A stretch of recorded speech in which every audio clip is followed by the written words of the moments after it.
Sarah had been working on Daniel Mercer's profile for nearly 4 hours when her colleague asked a question that made most of her work irrelevant. What are they actually trying to decide? They asked for a profile. I know what they asked for, but what are they trying to decide? Sarah worked in a corrections intelligence unit, and there was plenty to write about Mercer. He was serving a lengthy sentence for violent offences, had gang associations, was involved in contraband introductions, and was suspected of acting as an informal unit delegate of sorts. That is, someone who helped sort out problems within the prison unit. Sarah had been reviewing anything she could get her hands on: incident reports, associates, visitor information, phone contacts, cell search results, escort logs. She had about 12 pages of notes, and that's when her colleague had wandered in. You might want to ring them and ask what they're trying to decide. The customer was an officer coordinating prisoner movements across the state. Hey, it's Sarah from Intel. I'm working on that Mercer profile for you now. Just wanted to clarify something before I go any further.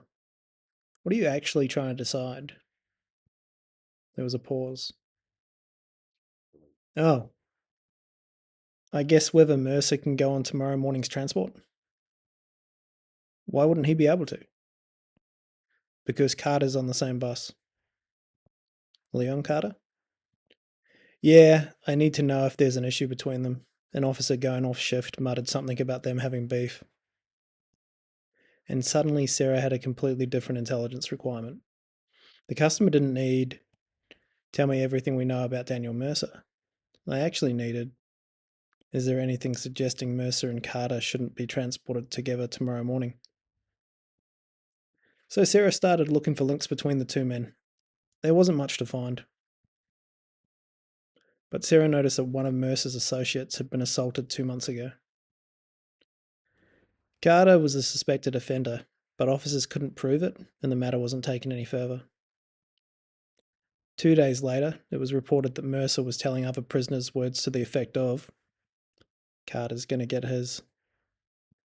So for the last few weeks, the two men had been housed separately by officers that were concerned that the pair might try to harm each other. And tomorrow's transport would put them together in a confined space for nearly 3 hours. There wasn't anywhere near enough to say that an assault was being planned. There wasn't even enough to say that Mercer's threat was still serious. But there was enough to answer the question. So Sarah called the transport coordinator. I don't know if there's going to be an issue, but there's unresolved tension between them, and they've been kept apart by officers for the last 6 weeks. Putting them together for 3 hours doesn't seem like a great idea. Okay, cool. I'll move Mercer to another transport.